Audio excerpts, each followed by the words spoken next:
Muy bienvenidos a este espacio creado por el Instituto Cultural de México en Alemania. Estas videocharlas programadas dentro del programa que llamamos Códices Vivos de México tratan sobre el Códice Cruz-Badiano desde distintos aspectos. Ya hicimos una videocharla sobre jardines botánicos con los directores de los jardines botánicos de Oaxaca y Berlín, que fue muy interesante. Otra sobre biogenética, también muy interesante. Hicimos la presentación del códice, en la que también nos acompañó Baltasar Brito, que está en esta charla. Y esta, a la que titulamos lo histórico, lo estético y lo material, trata sobre otros aspectos del códice, no tanto sobre qué dice, sino qué es como objeto. Y primero quisiera darle la palabra a Baltasar Brito para que nos platique un poco sobre lo histórico. Baltasar, tienes la palabra. Muchas gracias por la invitación. Me da mucho gusto saludarlas a las tres y a todos los amigos que puedan posteriormente ver esta charla. Efectivamente, esta mañana para nosotros, tarde para ustedes, vamos a platicar sobre el Códice de la Cruz-Badiano, la parte histórica que es la que me corresponde a mí. Trataré de dar un breve contexto histórico. Yo trabajo en la Biblioteca Nacional de Antropología e Historia, estoy radicado ahorita en la Ciudad de México, desde donde estoy llevando a cabo los trabajos desde casa. Y bueno, principalmente me dedico al estudio de los códices, de los documentos antiguos de México, sobre todo de los siglos XVI al siglo XVIII, es como que a lo que más le he dedicado mis esfuerzos profesionales. Y bueno, esta mañana quisiera platicar con ustedes sobre el Códice de la Cruz-Badiano. Este es un documento muy interesante que hace apenas unos meses sacamos una edición nueva. Es un documento que se llevó, su elaboración estuvo en el interior, por así decirlo, del Colegio de la Santa Cruz de Tlatelolco, un lugar importantísimo porque ahí se formaron primero un grupo muy importante de nobles indígenas que son, me parece a mí, fundamentales para poder llevar el conocimiento de la cultura indígena a la parte española. Recordemos que este colegio se funda apenas 14 años después de la conquista y que estuvo bajo la égida real, es decir, fue un colegio que el mismísimo emperador Carlos V patrocinó, por así decirlo, y que recibía dinero pues, para su funcionamiento. En él estuvieron también grandes maestros, Fray Bernardino de Sahagún, y una serie de maestros muy importantes que enseñaban a los indígenas a escribir latín, hablarlo por supuesto, náhuatl y el español. Entonces, de ahí surgieron grandes personalidades, entre las cuales surgieron precisamente dos de los indígenas que tuvieron que ver en la elaboración del Códice de la Cruz-Badiano, que fue don Juan de la Cruz y Badiano, ¿no? Como tal. Entonces, en 1535 se funda este colegio, es un colegio que tiene como finalidad llevar a cabo una importante labor, porque eran muy pocos los españoles en esa época que estaban y no podían, siendo tan pocos, pues llevar la cultura española, sobre todo la religión, a diversos lugares. Y aquí se les enseña a estos indígenas que resultan ser importantes. Entonces, en 1535 se funda este colegio, pero sin embargo, este códice se comienza a elaborar 15 años después de la fundación, que es curiosamente en un momento en el cual el colegio y la misma Nueva España está pasando por problemas como los que estamos en la actualidad.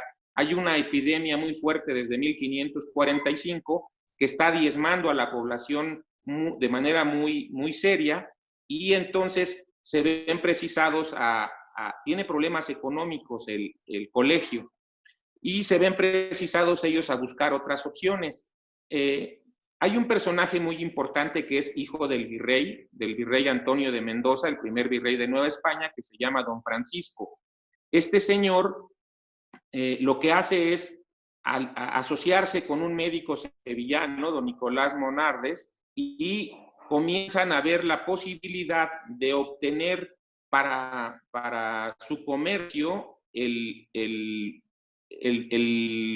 permiso real para poder mandar medicinas de América a España en este caso, y por tal motivo don Francisco se asocia con Nicolás de Monardes, este médico que es muy importante y que es uno de los que da a conocer precisamente la farmacopea mexicana, particularmente en Europa. Y entonces, como lo que buscan es, a la petición que le van a hacer al rey, mandar documentos que permitan demostrar que tienen mucha importancia las plantas y las medicinas de la Nueva España, lo que hacen es solicitarle precisamente al rey este permiso, pero le mandan un libro que habían mandado hacer con De la Cruz y con Badiano como prueba fehaciente de la importancia de estas medicinas. Y es así que comienza la manufactura de este códice alrededor de 1549-50, ¿sí? Y en este libro tan importante se registran más de 70 plantas con la imagen de la planta desde su raíz, el tallo, la hoja, la flor, etcétera, lo que fuese necesario, y en la parte inferior se pone para qué sirve esta planta. Y entonces resulta ser un libro fundamental porque recoge la farmacopea indígena, de tradición indígena, tal vez milenaria, seguramente, la recogen sobre todo en este tipo de plantas que es fundamental. Juan Badiano la traduce al latín. Es una decisión que a mí siempre me ha llamado la atención. ¿Por qué no en náhuatl? Supongo que porque los reyes era más fácil que les leyeran o ellos mismos conocían el latín y que pudieran tener acceso a este documento. Entonces, aproximadamente en 1550 se realiza el que resultaría ser a la postre el libro más importante de medicina tradicional indígena, por lo menos en nuestro país. ¿Y será cierto que es quizá el primer documento que sistematiza información de esta naturaleza? Se me cortó un poco, no escuché la palabra, la pregunta. En una charla que tuvimos hace unos días con los directores de los jardines botánicos, Alejandro de Ávila, director del Jardín Botánico de Oaxaca, nos comenta que es muy posiblemente la primera vez que se sistematiza esta información, que se hace un libro en el que se clasifican plantas, se especifica para qué sirven médicamente. O sea, sabemos de un documento de la misma época o anterior, o incluso un poco posterior que venga de otro lado del mundo, que haga este mismo esfuerzo. Bueno, nosotros, hasta donde yo he podido averiguar, existen este tipo de libros en Europa que son los Dioscórides, que son libros que tienen precisamente un análisis de la farmacopea, tanto hecha por Galeno y por otros personajes, otros médicos importantes. Lo cierto es que por lo menos para la cultura mexicana, para la cultura nahua en particular, este es el más antiguo de los documentos. Si existieron, seguramente existieron, pero creo que la medicina se llevaba a cabo más bien por conocimientos personales del médico, que era el que aplicaba. Es muy probable que tuvieran algunos, sobre todo cuando aprendían, que tuvieran algunos libros de este tipo también, pues porque era importante conocer la hoja, la raíz, la flor misma, pues para no equivocarse de una planta y dar otra, ¿verdad? Ellos tenían un vasto conocimiento que se iba, me parece, enseñando de generación en generación, en un primer momento por el conocimiento personal de cada uno de los médicos.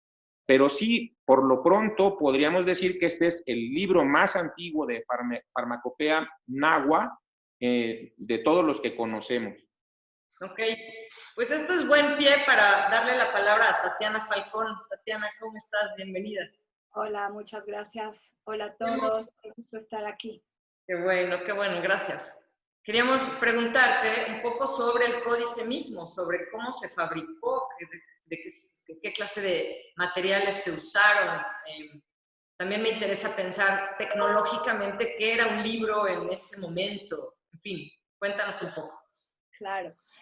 A mí me parece que el Códice de la Cruz Badiano es un ejemplo muy, muy importante, muy particular, en el sentido de que si queremos como pensar en un objeto que represente esa fusión de culturas desde el ámbito del conocimiento, ¿no? Desde los sabios mexicanos y los sabios europeos que están tratando de establecer un diálogo para entenderse y asimilar al otro. Este es un ejemplo muy bello porque tanto en los materiales como en el tipo de información y cómo se procesa esa información, se ve que están jugando y trabajando dos formas de pensamiento al mismo tiempo y que ahí de alguna forma como que se compaginan, ¿no? Entonces, el códice es un libro de formato europeo, de pequeño formato, mide no más de 21 centímetros por 14, ¿no? Cada hojita. Está hecho en papel europeo, papel de lino, de un papel muy fino, italiano. Tiene sus sellos de agua. Está escrito en alfabeto latino, ¿no? Entonces, bueno, todo eso es europeo, con márgenes, trazados, y siguiendo un orden de libros, herbarios de tradición medieval, de tradición europea, donde se registra la planta con su raíz, tallos, hojas, semillas, frutos, con todos los atributos de la planta, y abajo se hace una explicación de cómo se llama, para qué sirve y alguna receta, ¿no? Entonces, en ese sentido, es como se está sistematizando, y esto tiene que ver con la pregunta que le hacías antes a Baltasar, es el primer documento mexicano conocido que trata de sistematizar en un sistema de escritura, que aquí tenemos otros sistemas de registro, de escritura en un lenguaje hablado, ¿no? La transcripción de lo oral a lo escrito, de un conocimiento que seguramente es milenario. Sabemos que los médicos indígenas, pues sí, algunos heredaban el conocimiento por sus padres, ¿no? Pero también en el Calmeca había quienes recibían un tipo de conocimiento especial.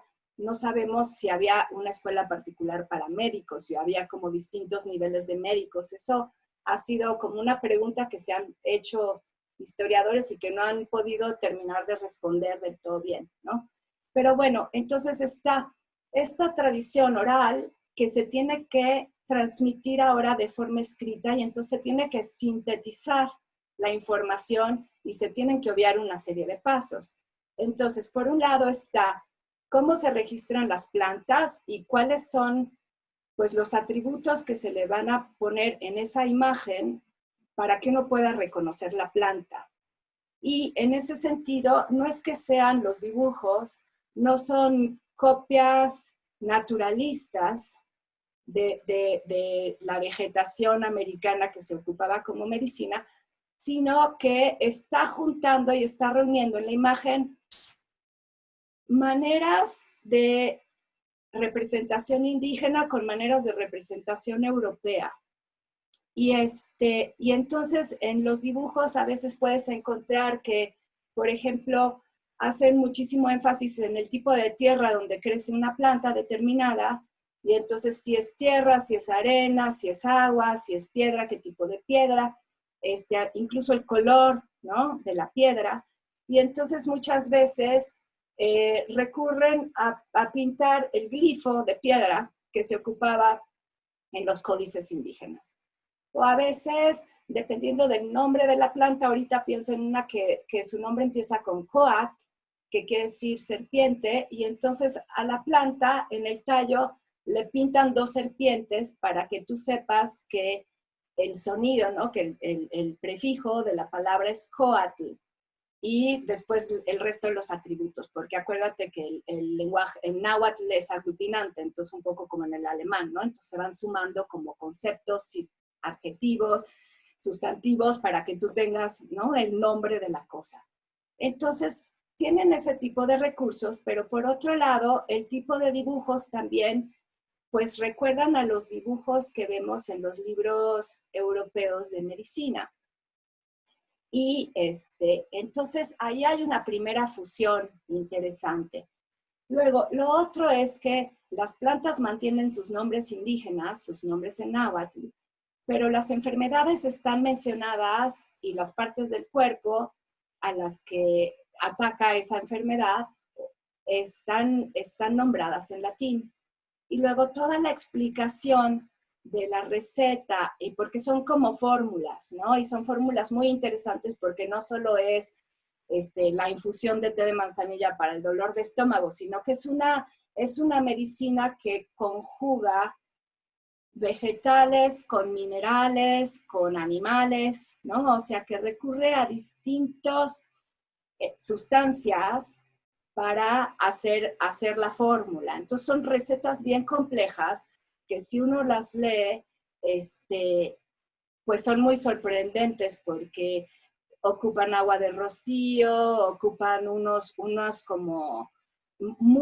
unas piedritas que crecen en los pechos de algunas aves, a veces usan huesos de animales, a veces la piel, sangre, ¿no? Además de las plantas. Entonces son recetas sumamente complicadas y lo único que están dibujando son las plantas. Y luego, por otro lado, en los materiales y en la elección de los materiales con los que arman el libro, porque es un manuscrito, está hecho a mano, nunca se fue a la imprenta, era un documento muy particular que Francisco de Mendoza mandó a hacer para llevárselo al rey para obtener el permiso para él exportar a Europa las plantas, o sea, era un negocio, ¿no? Él lo que quería era tener como la primicia para llevar las plantas y las especias que podían ser ocupadas en Europa. Un poco porque pues, el tránsito hacia Oriente estaba cerrado, ¿no? Entonces,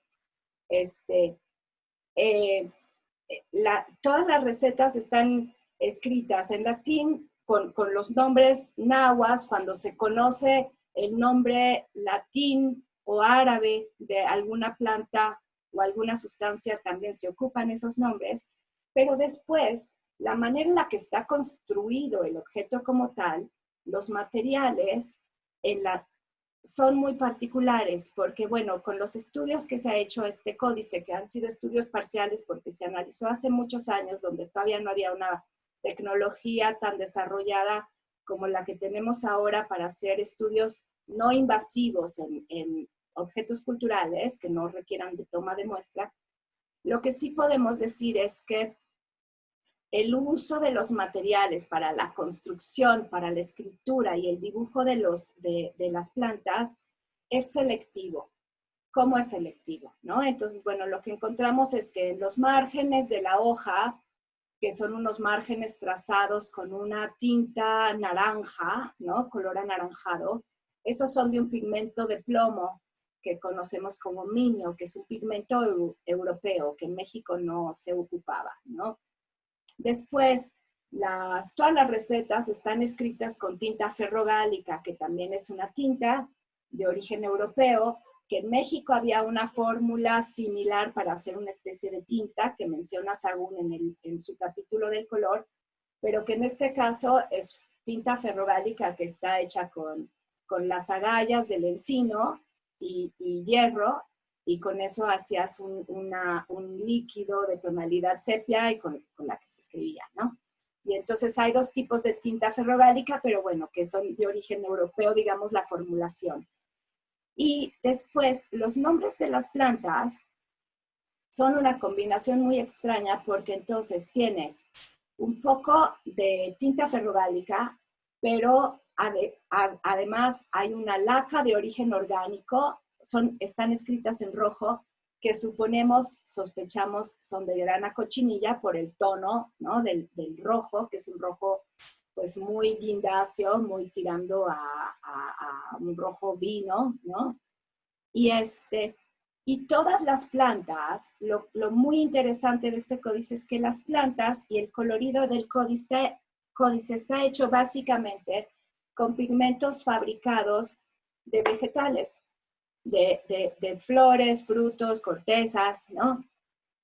Entonces, por lo cual es sumamente difícil identificar la fuente precisa de esos colores, ¿no? Pero bueno, sabemos que la gran mayoría de los pigmentos, salvo un amarillo y una tierra, todos son de origen orgánico, o sea, venían de plantas y bueno, la cochinilla que es un insecto, ¿no? Entonces, el hecho de que todo el dibujo esté hecho con pigmentos orgánicos, pues por un lado recuerda también a los manuscritos europeos, donde se ocupaban este tipo de pigmentos, porque estaban cerrados, ¿no? En los libros podías usar este tipo de pigmentos porque como estaban protegidos de la luz y del polvo, estos pigmentos eran lo suficientemente resistentes. Lo mismo ocurría en el México prehispánico. En los códices hemos encontrado el uso de estos pigmentos orgánicos de manera sistemática en los códices y no en otras superficies, porque igual como se doblaban así tipo biombo o se enrollaban, estaban protegidos de la luz y entonces tú podías garantizar una paleta cromática bastante amplia y súper luminosa por cómo se producen esos colores y asegurabas que duraran suficiente tiempo porque no les daba la luz del sol. Pero entonces tenemos esta conjunción como de recetas, de fórmulas, de usos, los instrumentos, también se ve en el códice que hay el uso de plumillas, hay el uso de pinceles, ¿no? Y entonces es una fusión muy interesante entre lo indígena, el saber europeo, y este ejercicio de Martín de la Cruz, el médico, con el traductor badiano y los frailes franciscanos, para sistematizar y dar a conocer una serie de materiales que pueden ser ocupados para un proyecto que es un proyecto económico, ¿no? Entonces, es fascinante porque, bueno, es muy temprano cuando se hace en 1554, en medio de una pandemia, como decía Baltasar, el colegio cerrado, ¿no? Y es un manuscrito que se hace con premura porque Francisco necesita llegar a Europa y entregárselo al rey y obtener el permiso para hacer su proyecto americano, ¿no? Entonces, bueno, me parece que es un gran ejemplo de primer contacto y sobre todo un contacto no desde la parte violenta, ¿no? Del tratar de imponer una religión o sino de asimilar y digerir y procesar y utilizar una sabiduría y unos recursos nuevos, ¿no? Entonces, creo que eso es un poco lo que resume ese librito. Escuchándote hablar, me parece francamente inspirador en tiempos de pandemia este códice, porque parece el resultado de lo que ahora llamamos pensamiento creativo. O sea, parece un esfuerzo por resolver una situación muy grave que no se había presentado antes o que si se había presentado antes no se había resuelto con cierto tipo de medicina y con nuevos mecanismos comerciales.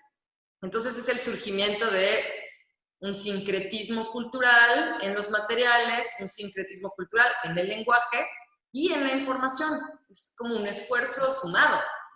Me parece súper interesante y que nos ayuda a entender que ha habido muchas veces en la historia que hemos tenido que pensar de otra manera, de una manera a la que no habíamos acudido antes porque no habíamos tenido necesidad para comunicar, ¿no?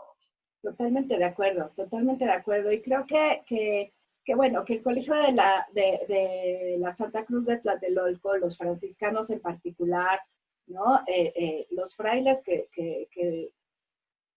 empezaron con esta escuela y que continuaron este proyecto de evangelización desde la escuela y desde el entender el lenguaje y la cultura de los indígenas, ¿no? Los franciscanos tenían eso tenían como una visión del mundo distinta al proyecto militar, digamos, expansionista de la corona, ¿no?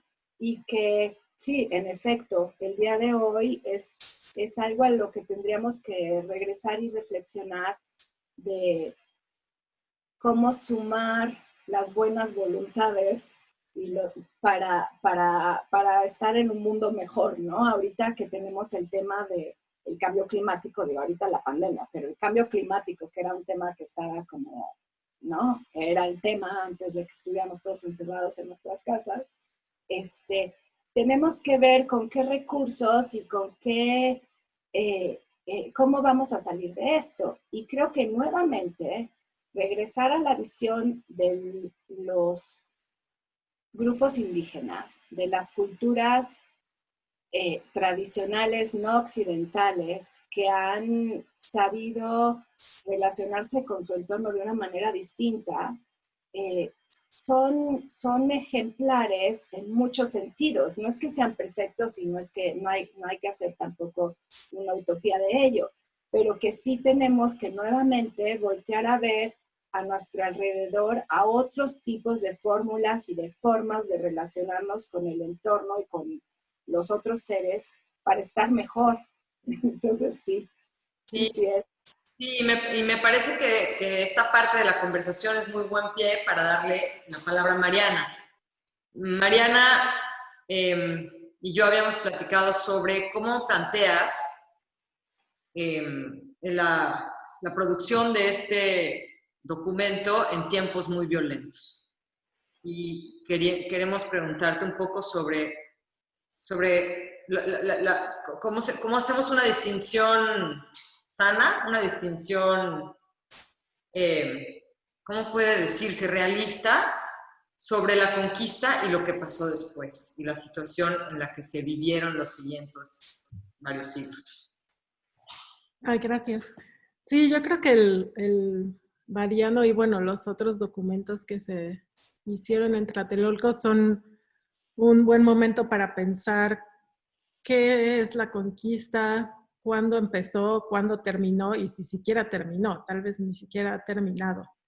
Y también, bueno, yo he aprendido como mucho sobre la materialidad de los códices, sobre sus historias, sobre cómo fueron hechos a través de los dos, de Tatiana y también de Baltasar, pero algo que a mí pues me cambió totalmente la manera de pensar es saber que realmente la producción de esos documentos no fue un momento de armonía, no fue un momento de fusión, o sea, no es una fantasía del mestizaje, fueron documentos que fueron hechos en un momento de emergencia, donde pues no quedaba otra opción más que juntarse y generar este acto diplomático de emergencia, pero no fue un acto resultado de un acuerdo, fue una especie de diálogo forzado.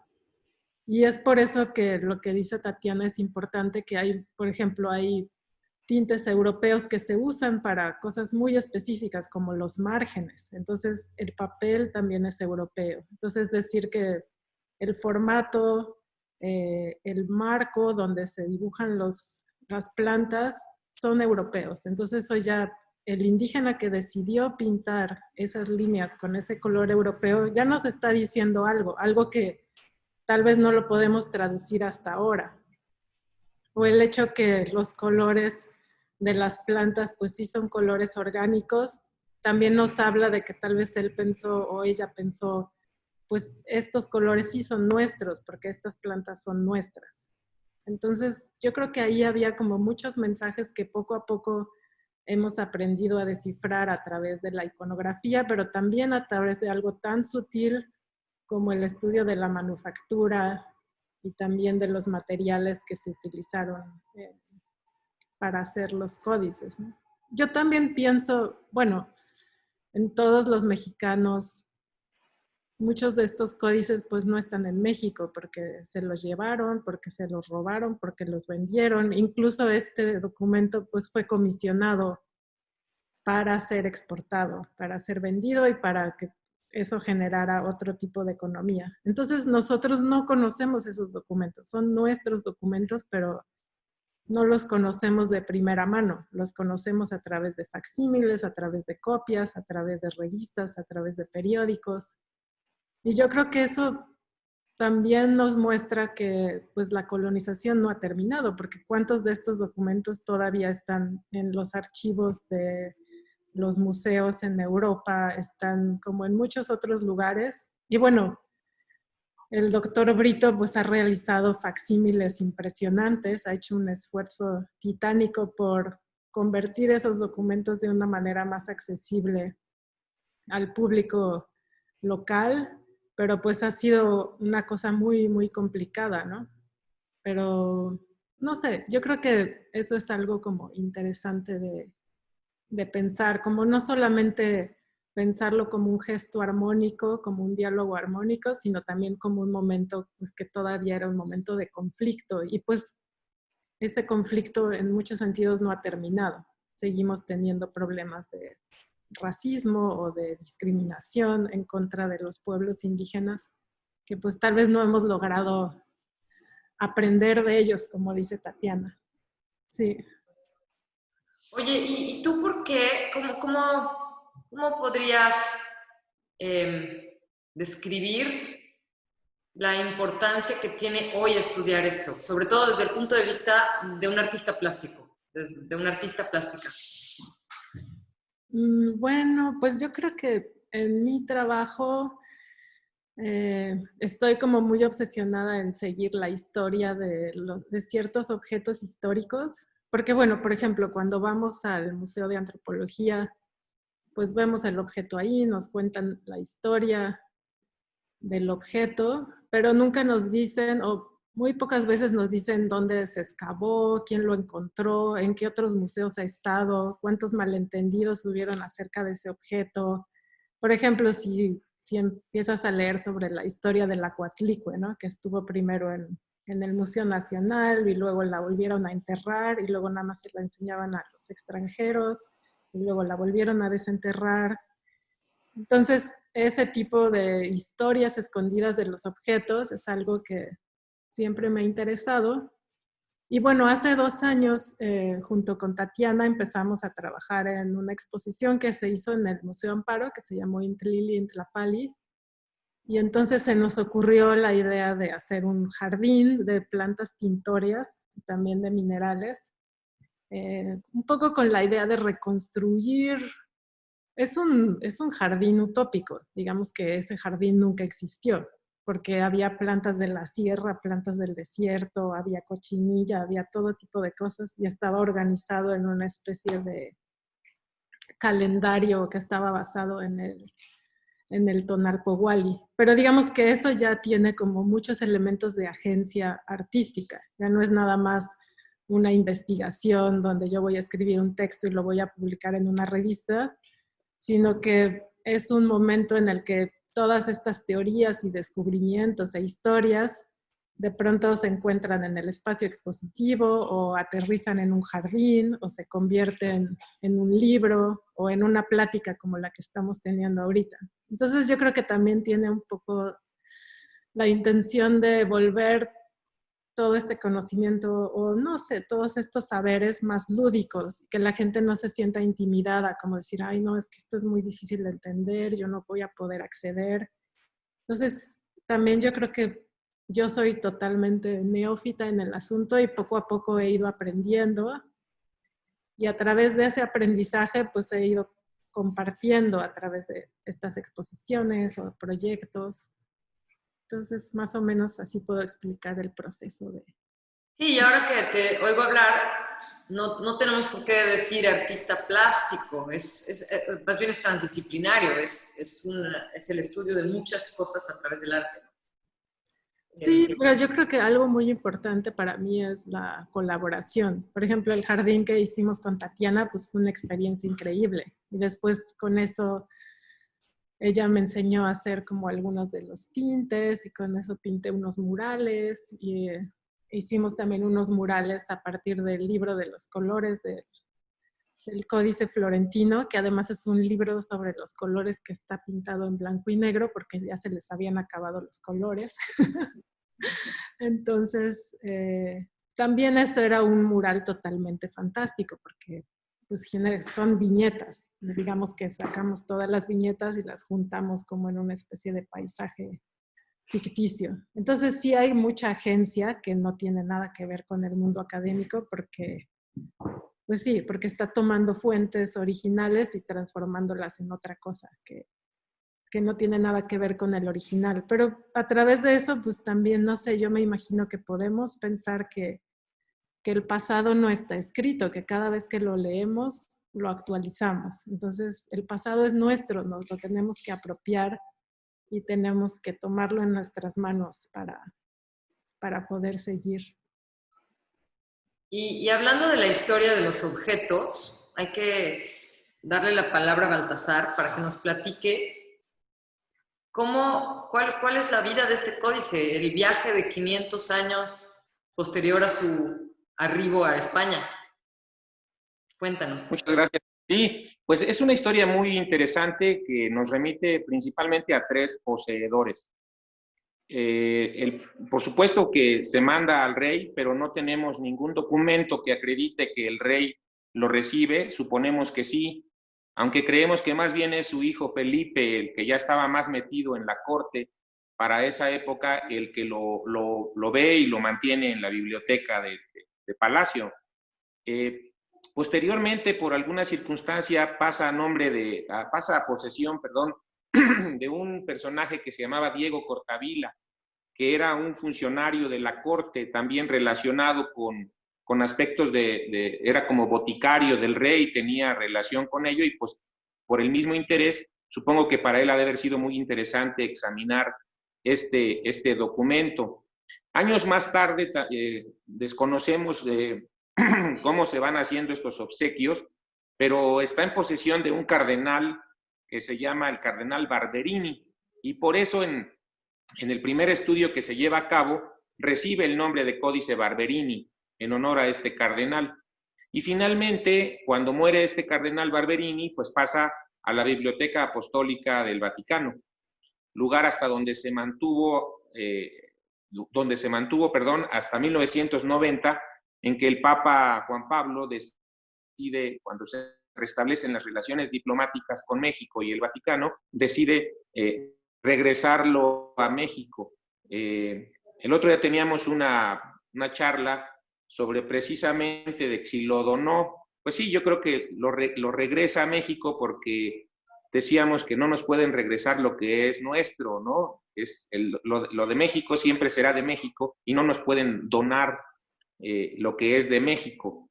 Pero creo que la buena voluntad del Papa hizo que este gran documento, un documento fundamental en muchos sentidos para la identidad del pueblo mexicano, pues finalmente regresara. Y desde 1990 está resguardado en la Biblioteca Nacional de Antropología, a donde hemos tenido la suerte también de estudiarlo. Efectivamente, hemos llevado a cabo estudios sobre la materialidad del documento. Estarán por salir ya próximamente estos resultados, porque con motivo del análisis de otro documento maya, para determinar si el documento maya era genuino, tuvimos que estudiar algunos otros, y ahora mismo tenemos un proyecto con Tatiana y Alemania, precisamente donde estamos llevando a cabo una comparación, por así decirlo, de ciertos documentos que compartimos con Alemania y con México, y a los cuales se le están haciendo, ya se le llevaron a cabo una serie de estudios muy importantes sobre la materialidad.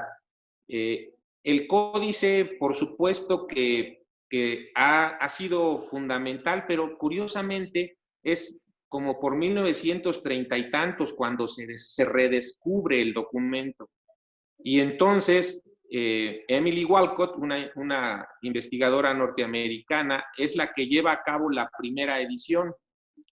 Es una edición a color, en un formato más grande, interesante. Ahí escriben muchas personas que tienen que ver con, sobre todo, medicina y con la historia En 1964 se realiza una nueva edición muy importante que la hace el Seguro Social y en donde escriben personajes como Efrén del Pozo y médicos muy interesados, se hace una traducción, es un tomo muy, muy bonito que se replica nuevamente cuando el Códice es devuelto a México en 1990-91, en el que el Fondo de Cultura saca una edición nueva del tamaño original y el tomo que lo acompaña es precisamente los estudios de todos estos investigadores que tienen en ese momento pues el conocimiento para hacer. Es un texto, es ese que están poniendo exactamente, aunque hay una edición también que la trataron de hacer de lujo, tratando de replicar el documento. Ese es el tamaño original exactamente de esta edición de 1990-91. Entonces, son dos tomos. Y finalmente, pues el año pasado, en este año ya ha pasado tanto tiempo. En este año tuvimos la posibilidad de sacar una nueva edición del manuscrito con una breve introducción. No pretendíamos sino más bien como detonar este tipo de actividades, que el documento pudiese ser visto desde la transdisciplinariedad, es decir, especialistas en la materialidad, especialistas en la medicina, especialistas en el conocimiento de los materiales con los que se hizo, de la historia, etcétera, pudieran tener acceso nuevamente, porque todas las otras ediciones que he comentado pues están agotadas desde hace tiempo. Entonces creo que este libro viene a refrescar, por así decirlo, la posibilidad de que alguien obtenga este documento y sobre todo pues se vea desde otras áreas como la de Mariana inclusive, ¿por qué no? Creo que independientemente de que se trata de un libro de medicina, si se ve con otros ojos como los del arte, como los de la plástica, pues creo que también podemos encontrar cosas maravillosas como las encontramos desde otros ángulos. Esa sería como la parte de la historia, muy breve, por supuesto, muy concisa, pero creo que es fascinante. La verdad es que cuando ves el original, por más que hagas un facsimilar lo más parecido, nunca vas a lograr ver el documento original y nunca va a ser lo mismo, ¿no? Mariana comentaba que hemos tenido la posibilidad de hacer manuscritos muy bonitos en amate, con todas las técnicas modernas, y creo que han sido muy dignas.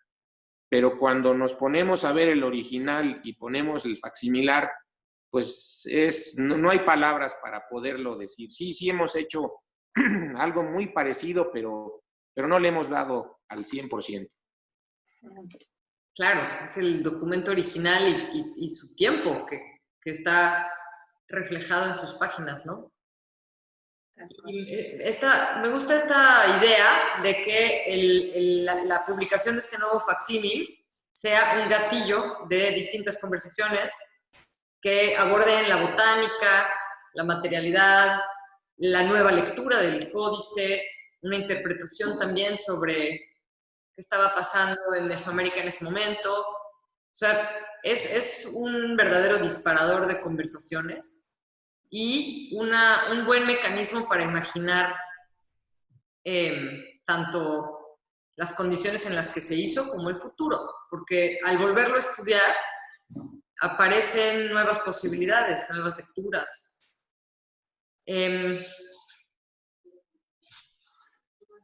¿Cómo y cuándo, o incluso si ha sucedido que el país haya emprendido un esfuerzo de recuperación de bienes históricos como códices? Y si este esfuerzo de recuperación es por el hecho mismo de recuperarlos bajo la narrativa que hace un momento citaste, que me parece la correcta, que es que nos devuelvan lo que es mexicano, no tanto que nos hagan el favor de donárnoslos, sino que las cosas regresen al lugar al que pertenecen. Y si este esfuerzo de recuperación pues que ha tenido frutos, ¿en qué ha consistido? Bueno, sobre documentos, nada más tenemos el caso del Códice Tonalámatl de Oban, que fue un mexicano el que lo trajo. Fue a Francia, lo pidió prestado y lo trajo a México.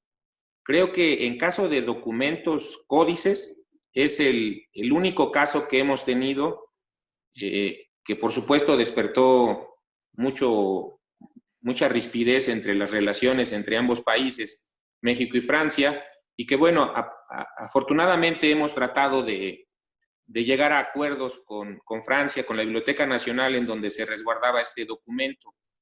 En donde hemos tenido una situación diferente es en otro tipo de manuscritos, por ejemplo, el de Luis de Carvajal, el mozo a quien quemó la Inquisición en el siglo XVI junto con su mamá y sus hermanas, su mejor amigo, que se iba a subastar en Nueva York. Ese sí tuvimos la oportunidad de asistir, yo tuve la oportunidad de un dictamen y por otros mecanismos que son un poco más largos, pero el documento fue devuelto a México y lo tenemos en la biblioteca también resguardados recientemente. Eso es en el ámbito internacional. Tenemos ya también ubicados otros documentos en donde estamos llevándolo por la vía legal, porque tendrán que ser devueltos en virtud de que fueron sustraídos de manera ilegal. No creo que nos tengan que regresar lo que es nuestro, porque tenemos la forma de demostrar que de manera intrínseca los documentos fueron hechos en México, y creo que les dicen más a los mexicanos en identidad y en muchos otros aspectos que a otras culturas. Sin embargo, creo que lo tenemos que hacer de manera correcta, de manera respetuosa, demostrando que es un bien del patrimonio nacional mexicano y que se tiene que llevar a cabo un acuerdo para que nos devuelvan este tipo de documentación, que es muy importante para nosotros, ¿no? Que ahora también son para todo el mundo, estoy consciente de ello, pero que también su origen es producto de un ilícito al salir de México, donde ya había leyes que protegían, también eso es una realidad. Lo haremos por las vías pertinentes, me imagino, cuando se tenga que hacer, pero tenemos elementos para poder llevar a cabo esto. Tal vez convenciendo a los museos que los tienen, a las instituciones, de que pues no es correcto. Por ejemplo, desde el nombre, ¿no? Estoy seguro que Nutal pues no nos dice mucho a nosotros como mexicanos. El códice Nutal, pues es como si nosotros le pusiéramos, no sé, algún documento romano, el códice Hernández, el códice X, ¿no? Yo creo que debemos de darle ese respeto inclusive al pueblo que le dio origen, porque para ellos tiene un significado, inclusive en muchas ocasiones hasta religioso, ¿no? Yo me imagino los grandes lienzos donde el territorio sagrado se enmarca. Tenemos en la biblioteca un códice de 14 metros cuadrados de Coixtlahuaca que es impresionante, en donde se enmarca un territorio sagrado con todos los glifos y los topónimos que están, por supuesto que para este pueblo, en particular, pues tiene un significado completamente diferente. Y creo que es muy sencillo, nos asiste la razón y podríamos llevarlo a cabo. Lo tendríamos que ver de manera paulatina cómo pudiéramos hacer este convencimiento y llegar a estos acuerdos. Sí, claro, estoy contigo. Y tú, un poco para darle una buena conclusión a esta charla, ¿qué les preguntarías a Mariana y a Tatiana? O, ¿dónde fincarías conversación con ellas en sus disciplinas? En sus áreas. Bueno, a mí siempre ha sido, efectivamente, para mí, el códice que utilitariamente tiene una función, pues también es una obra de arte en sí. ¿Cómo podrías, Mariana, en un momento dado, describir con unos parámetros actuales un documento como el Códice de la Cruz Badiano, como el Códice Mendoza o como el mismo Tonalámatl? ¿Qué significado tiene para ti como esta parte artística plasmada en sí misma en un códice?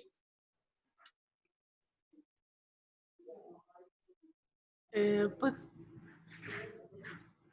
yo creo que hay que aprender a observar estos documentos, hay que aprender a verlos, hay que aprender a entender cómo están hechos, porque hay cosas tan sutiles, como tú dices, cuando ves el original, hay cosas que están en los colores que si no lo ves no te das cuenta realmente de cómo está hecho.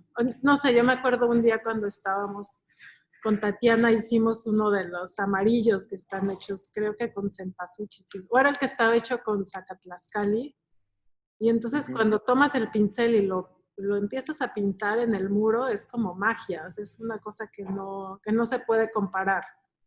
Y creo que es algo muy básico que muchas veces damos por sentado, ¿no? Pensar no solamente en el significado, creo que también en México, no sé, estamos como muy obsesionados con el significado de los documentos y las fuentes textuales y las interpretaciones, pero muchas veces nos olvidamos de que hay que observarlos simplemente, observar los colores, observar la manera como están hechos. Y así es cuando empiezan a hablarnos de una manera más directa. Por ejemplo, en muchos de los trabajos que he hecho donde he trabajado con códices, lo primero que hago es me pongo a dibujarlos durante meses. Y de esa manera entiendo cómo están hechos, entiendo cuál es la composición en la página, entiendo cómo están hechas las líneas, entiendo cómo pintan las narices, cómo pintan los ojos, pero es un acto de repetición, es un acto muy artesanal que no tiene que ver con entender los textos interpretativos, sino con una repetición del oficio, es como volver a aprender cómo están hechos a través de esa repetición. De alguna manera. Y bueno, y de ahí ya puedo como empezar a inventar otras cosas, pero primero... Por ejemplo, ahorita me estaba acordando, estábamos hablando de todos los documentos que ya no existen, digo que ya no están en México, pero estaba pensando en todas las cosas que ya no existen, pero que sabemos que existieron, como el lienzo de Tlaxcala, ¿no? Que hay como toda una fantasía, que si había murales, que si fueron libros. Entonces también eso a mí me encanta, como pensar en la posibilidad de imaginar cómo era el original, que ya no existe, que ya no está. Entonces, creo que si nos ponemos a pensar en eso, en todas las cosas que ya no existen, nos damos cuenta de todas las cosas que se perdieron, porque si no pensamos que tenemos mucho, que hay una inmensidad cultural, pero si decimos no, hay que pensar en lo que ya no está. Y entonces ahí dices, ay, híjole, pues eso sí está más complicado, porque ¿cómo voy a saber lo que ya no está? Entonces, ese vacío tal vez es lo que nos puede hablar. Perdón. Sí. Sí, como si tuvieras nada más la esquina de un mural y tomaras la parte por el todo. Sí, tal cual. Sí, exactamente. Perdón, te interrumpí. No, está bien, está bien. Oye, Mariana, ¿y tú tendrías preguntas para tus colegas? ¿Algo que te interesó especialmente que te gustaría explorar? Sí, también quería preguntar, por ejemplo, hablando de esta cuestión de la repatriación, bueno, ahora se ha discutido mucho este concepto de patrimonio compartido, que también es un concepto extraño. No sé si, por ejemplo, el códice, uno de los códices que están divididos entre Alemania y México, como el Humboldt. Colombino. Colombino. Ajá. Bueno, el Becker, el colombino está, la mitad del Becker está en Viena y la otra mitad está en México, pero Mariana se refiere a la Soyuz, ¿no? Que está la mitad en Berlín y la mitad acá contigo, Baltasar, creo. Sí. Por ejemplo, en ese caso pues, se hizo un facsímil, pero ese facsímil es compartido entre la parte que está en la biblioteca en Alemania y la parte que tienen ustedes. Entonces, ¿cómo funciona legalmente cuando existe un documento dividido entre dos países? Bueno, estamos tendiendo puentes precisamente y creo que los estudios que se han hecho con Tatiana y su equipo y con el equipo de Alemania, pues tienen esa finalidad en un primer momento. Tenemos el Huamantla, tenemos el Azoyú, que allá se conoce como Humboldt Fragmento 1, y el Códice de Huamantla, que nosotros tenemos 7 secciones y ellos tienen 2, entre otros. Hay algunos otros documentos también. Lo que hemos hecho es solicitar a los países, en el caso particular de Alemania, solicitamos la autorización para publicar el Códice de Dresde. Y nos lo dieron sin mayor problema. Yo creo que en ese sentido, pues se tendría que llegar a acuerdos para publicarlos completos, ¿no? Ese es el chiste de algo, porque, por ejemplo, el colombino se partió, era muy largo este documento, y se partió, y uno de las partes pues salió hacia Inglaterra, me parece que es en donde está. Está en Viena. En Viena, ok. Entonces ahí nosotros lo que hemos pedido es tratar de tener la copia digital para tenerla completa aquí. Es lo que hemos hecho en muchos de los casos. Pero sí hay un aspecto pues legal ahí que tendríamos que explorar.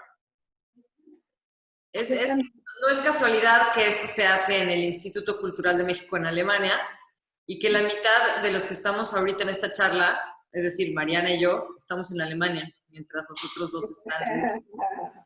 La verdad es que esta relación, códices que tienen una parte acá y otra parte allá, es una relación exitosa entre Alemania y México. Es amistosa, es colaborativa, y todos tenemos la impresión de que va a más, que va hacia mejores acuerdos. Sí, yo creo que hay que considerar también un poco la historia de la conservación del patrimonio cultural, ¿no? Y que finalmente en México hay unas instituciones que se han hecho cargo de la conservación del patrimonio, Bellas Artes y Antropología e Historia, con escuelas y profesionales, pero finalmente con presupuestos reducidos y poca investigación, ¿no? Detrás que sustente como el desarrollo de una ciencia de la conservación particular, como que seguimos adoptando modelos europeos, norteamericanos. Y entonces ahora pensar en estas posibilidades de manuscritos, de objetos que están en otras colecciones que después uno observa y compara con los objetos que quedaron acá, y muchas veces de forma pues muy triste, negativa, se han conservado muchas veces mejor fuera de México que dentro de México. Entonces, algo que tenemos que reflexionar de manera crítica nosotros para mejorar, ¿no? las condiciones de conservación y de mantenimiento del patrimonio, para que en efecto, si vamos a traer obra o lo que ya tenemos, que es un montón, vamos a seguir conservando, ¿cómo lo vamos a hacer? ¿No?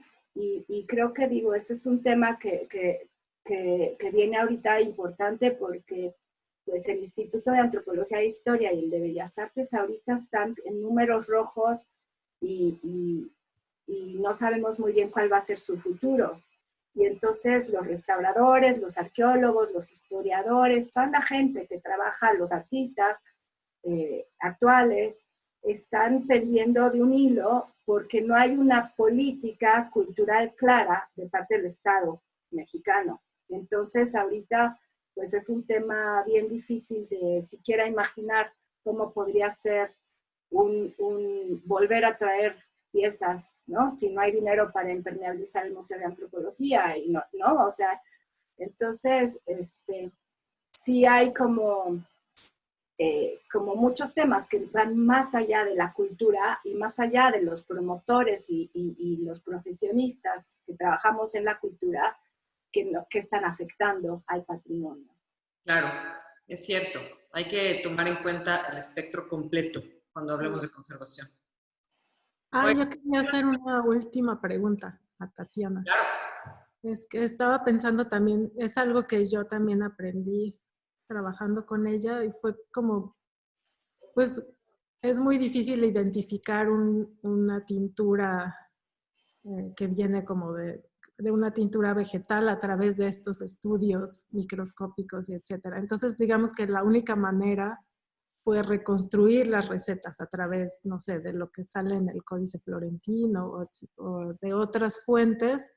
Pero bueno, lo que Tatiana me contaba es que mucha de la recuperación de las tinturas ella la ha hecho a través de las textileras, porque las textileras sí conservaron muchas técnicas ancestrales que se usan hasta hoy en día. Y bueno, esa historia me parece increíble, ¿no? Que esa historia de la cultura material todavía llega hasta ahora. Y pues Tatiana ha trabajado mucho con ella, sobre todo en la Sierra de Puebla, para recuperar estas recetas. ¿Cuál es la pregunta? Pues si nos platicas, ¿cómo es eso? Ya. Bueno, sí, identificar como un material en un objeto cultural sin tomar una muestra, ¿no? Y pasarlo por una serie de aparatos para descomponerlos y encontrar las fórmulas, ha venido evolucionando y entonces hoy día, independientemente de la técnica de si tomas o no una muestra, siempre necesitas una muestra de referencia para poder comparar.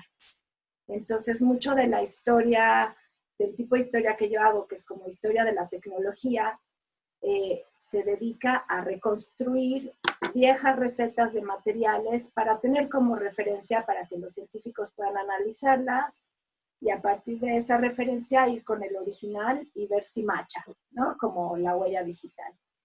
Entonces, en efecto, además de los documentos históricos donde puedes rescatar como la información de la procedencia y algunas de las fórmulas que se ocupaban para preparar los materiales, pues está el trabajo etnográfico, antropológico, qué se sigue ocupando, en dónde y cómo.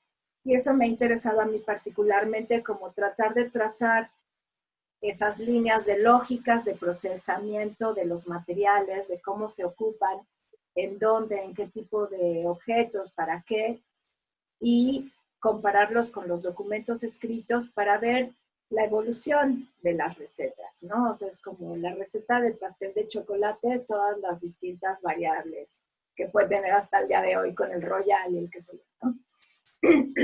Y entonces sí, hay comunidades que mantienen vínculos con las fórmulas y las maneras de ocuparse de estos materiales muy, muy, muy estrechas a lo que encontramos en los documentos escritos, y hay otras que han ido integrando nuevos materiales y han ido actualizando las fórmulas. Entonces, el ejemplo de la Sierra Norte, Hueyapan, que es una comunidad indígena de origen náhuatl, que tiene una vieja tradición de tintorería, ¿no? de tinción de fibras para ropa, que aparece desde las matrículas de tributos.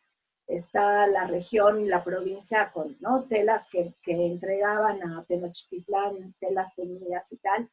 Ahí se conserva de manera casi idéntica, ¿no? Las formulaciones que encuentras en Sahagún y en Hernández en el siglo XVI.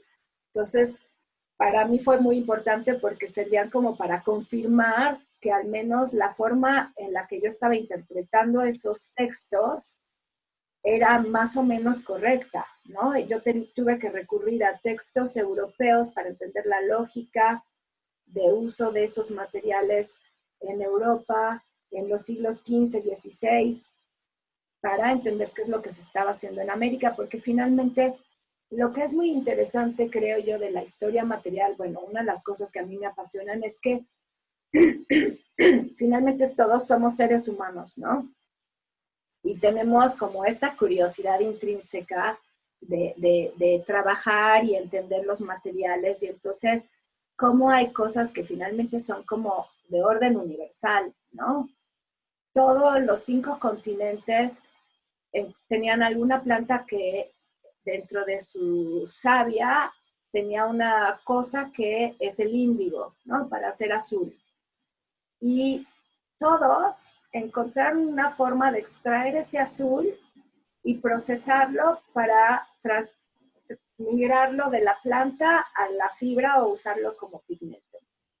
Y las fórmulas para hacerlo son distintas, ¿no? Todos tienen una manera distinta de hacerlo, pero todos llegan al mismo fin, ¿no? Finalmente todos, como la receta del pastel de chocolate, ¿no?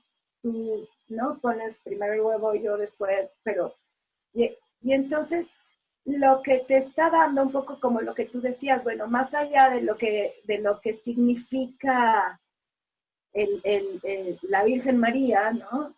Desde la iconografía, ¿qué significa el trazo del pintor y cuál fue ese procedimiento? Todos estos lenguajes que no están dichos, que requieren no necesariamente pasar por la oralidad y la explicación lógica, ¿no? de una narrativa, sino que tú percibes desde lo sensual, ¿no?